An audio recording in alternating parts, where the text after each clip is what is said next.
The guys at Airbnb showed me the pictures. My wife was smiling and was a willing participant in the orgy. Dear listeners, today, we bring the story of a husband who finds his wife cheating on him in the most brutal way. Please show your support by hitting the subscribe button and share your thoughts on the story in the comments section. I'm a 33-year-old man, and it's been almost a month since my world turned upside down.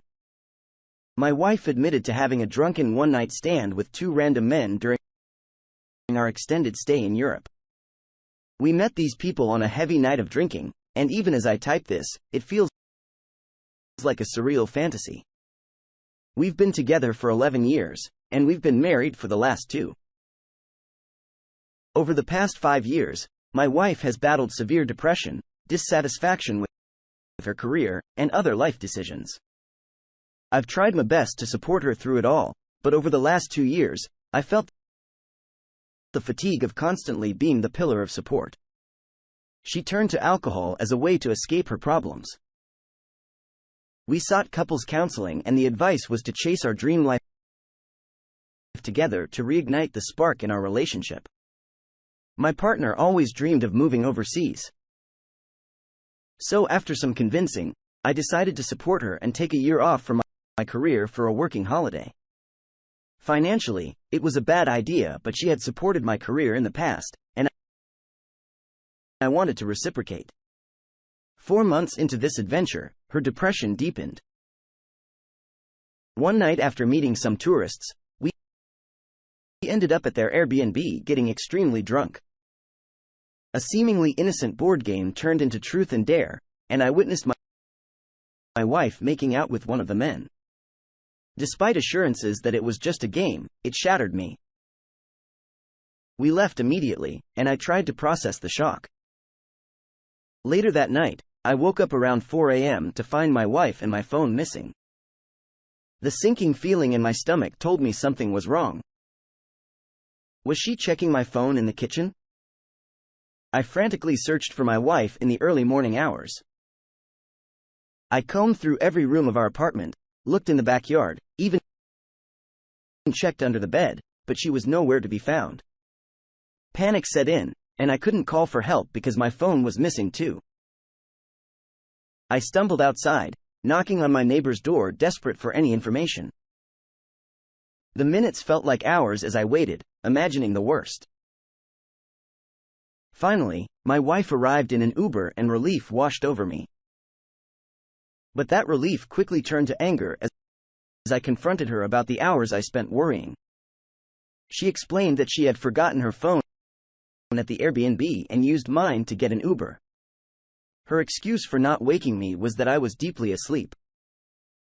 However, her story changed when I pressed her about why it took her so long. At first, she claimed she fell asleep there, but when I didn't buy it, she said one of the guys had her phone and insisted she stay until morning. Skeptical, I threatened to go back to the Airbnb and confront them myself.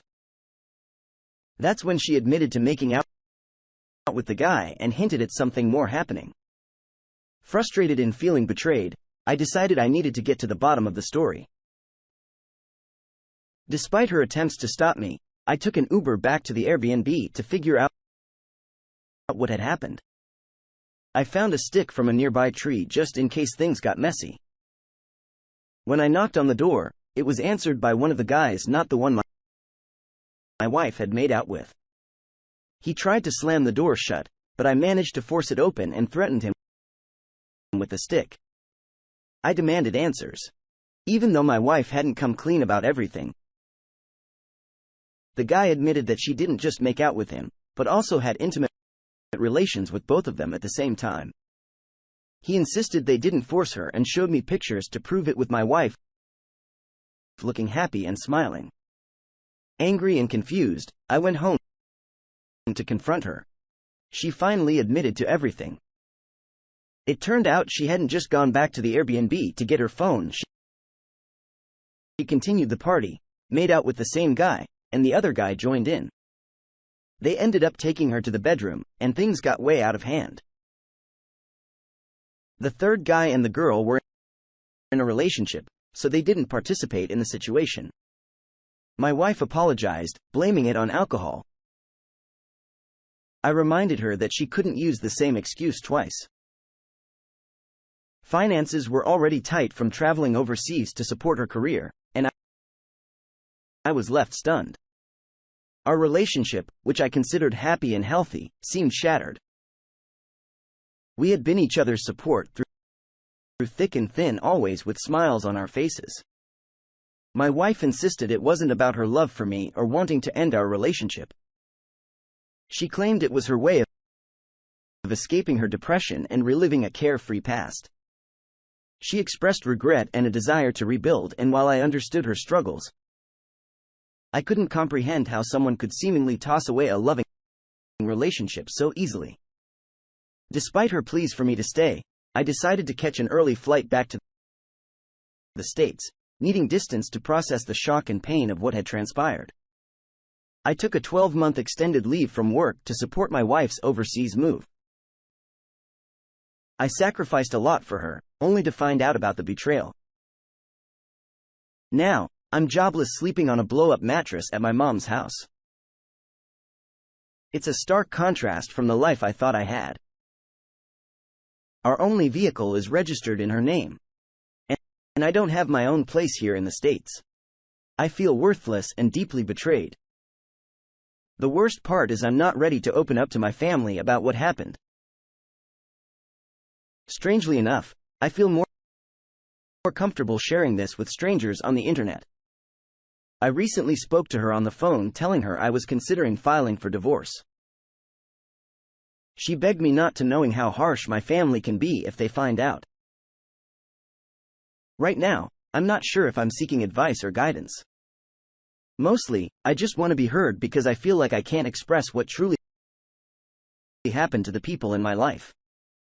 I'm planning to organize personal therapy ASAP because it feels like I've lost a huge part of myself. I'm ready to give up the life I thought I shared with the love of my life, and it feels like I'm grieving for a future that's now shattered.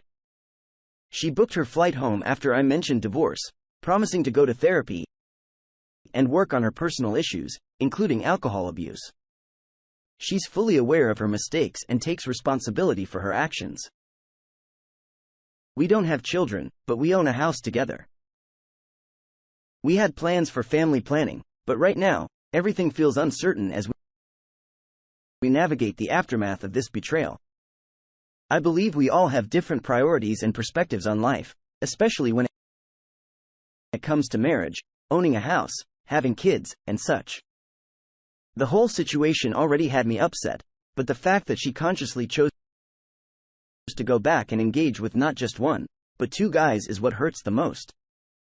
Even if she was intoxicated, going back, there was a conscious decision, and there's no coming back from that.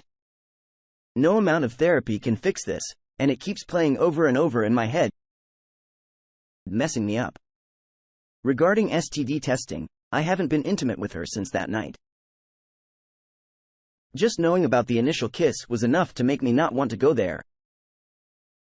Today, I'm getting checked for NESDs. I thought about asking her if she cheated on me before, because sleeping with two guys simultaneously isn't someone's first affair. But what's the point? We're heading for a divorce anyway. I often read about other people's infidelity stories, and I understand why some choose to stay and work through things. It's not as simple as she cheated. Forget her forever. I believe every situation is unique, but I know I can't trust her again. The images of her with two men are etched in my mind, and I need some time alone to reassess my entire life. It's going to be hard to move on without her. We've been together for so long. She's tried to meet up, but I'm committed to ending it. I wonder about others' experiences with divorcing due to cheating and how they shared the news with friends and loved ones. It's frustrating to have. Short, our overseas adventure. I feel sick lying about the details, and it's not just about protecting her. It feels shameful to me. Thanks to everyone for the wisdom and support. I haven't been on here lately because reading about similar incidents brings back painful memories. I'd been in therapy and could confide in an emotionally intelligent friend, which was a relief. Every day is a struggle. Nothing seems to distract me. Sleep is elusive, and being back at my mom's house in my hometown makes me feel like a teenager again. I know I need time to process everything, but this early stage is just so rough. Dear listener, if you have reached this far, please click on the subscribe button. It will be a great help.